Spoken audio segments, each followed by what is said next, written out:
Hello everyone, this is my first of hopefully many comic book related videos. Comic books are something I really enjoy, and I hope I get to teach people about important comic book moments with this YouTube channel. Well, anyway, the infamous Superman villain Lex Luthor has actually been an Orange Lantern in the past, which is actually quite interesting to mention, since not many people have actually gotten to use the Orange Lantern. There's actually only one Orange Lantern character, that being Larfleeze, and that's because the Orange Lantern signifies avarice or greed, and Larfleeze killed the other Orange Lanterns, taking all the power to himself because he's the greediest of all of them. So, during the Blackest Night event written by the legend Jeff Johns, who managed to expand the Lantern mythos, a lot of dead DC characters that were previously killed ended up being brought back to life. And these resurrected characters were part of the Black Lantern Corps, ruled by Black Hand and his master, Nekron. Nekron being the emotional entity of death.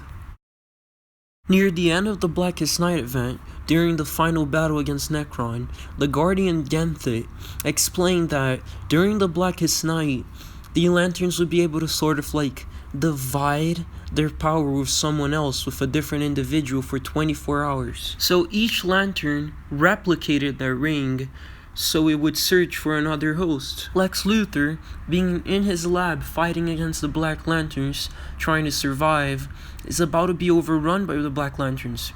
Right as he is about to be killed, an Orange Lantern ends up saving him and sticking to his finger. The ring would obviously choose Luthor, considering that he's one of DC's greediest characters. Luthor is known for only caring about himself. He then proceeds to leave the lab and join the other Lanterns in the fight. Luthor, now an Orange Lantern, teams up with the rest of DC's heroes to fight against Nekron during the final battle. They attack Nekron with everything they have, but nothing seems to work. Scarecrow, who's now a Yellow Lantern, tries to attack Black Hand, but he can't defeat him by himself. Both Wonder Woman and Flash desperately try to convince Luthor to join the battle, but he doesn't want to. Luthor, still obsessed with his own greed, goes nuts and pretty much just starts attacking everyone. He's crazy at this point. He's trying to steal all of their rings. He first goes after Scarecrow, and then almost succeeds, and he just starts fighting against everybody. The dude's just crazy, you know? After fighting Scarecrow and stealing his ring, Luthor fires a huge blast and starts demanding that everyone gives him their rings.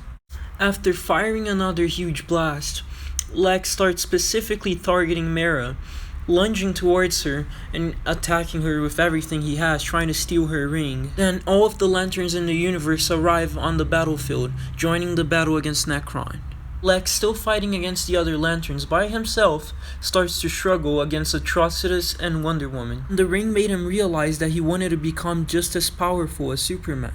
After all that, the white entity of life joins the battle, and Sinestro takes its power, essentially becoming the first White Lantern in the universe.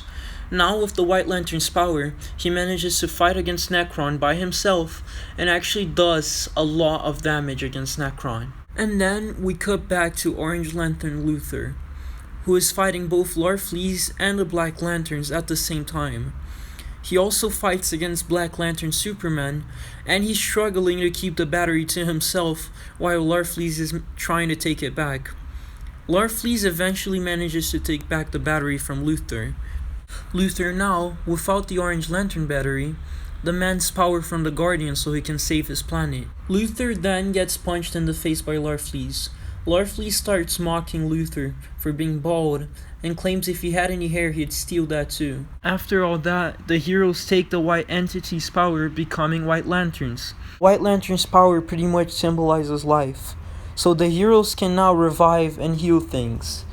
They bring back the Anti-Monitor, and with the Anti-Monitor's help, they finally manage to defeat Nekron. In the aftermath of it all, Lex goes back to his tower. He tells his assistant about all the power he experienced during his time as an Orange Lantern. He knows the power changed him. He proceeds to tell her that just wielding the ring made him desire way more than he already had.